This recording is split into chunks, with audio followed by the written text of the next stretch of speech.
The truth about open houses.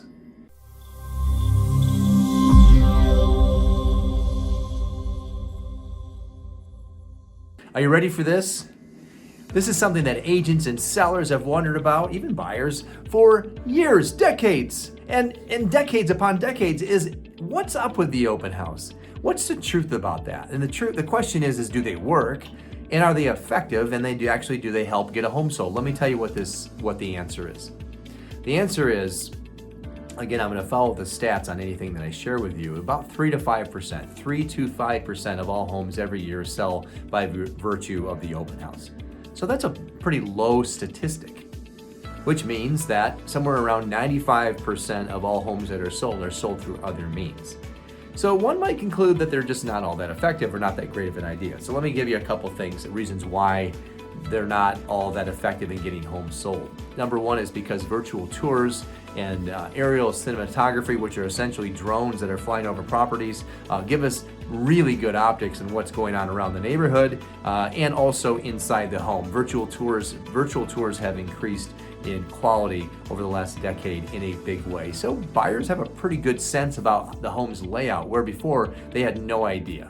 They had no idea how it really felt to get in there, and now you actually have 3D tours where you're walking through the home in a virtual way. It feels like you're actually there. Photography has also increased. So that's one of the reasons. It's just a better quality experience from an online perspective, which means you don't actually have to go out to the home. You can get pretty much 80% of the equation from the comfort of your own home. The second reason is that ready, able, and willing buyers. 90% or more are working with agents. They've aligned themselves with a real estate professional because of all the benefits that are inherent with that relationship, a fiduciary obligation to take care of the buyer, negotiating on their interests and making sure that they're walking them through all the pitfalls associated with buying a home. So that means that they don't have to go to open houses. They would schedule what's called a formal showing, which means they actually reach out and schedule it that way. So that's one of the reasons why. And the third thing to keep in mind is that open houses attract what's called looky-loos and neighbors and someday buyers. So it's an open forum. It's a chance for everybody to come in and take a look at the property. And for that reason, some neighbors want to know, hey, what do the Smiths' home look like? I've always wondered what that looks like. Looky-loos are people that are just driving around with nothing else to do. They want to just look at houses. And by the way, a lot of people want to look at houses.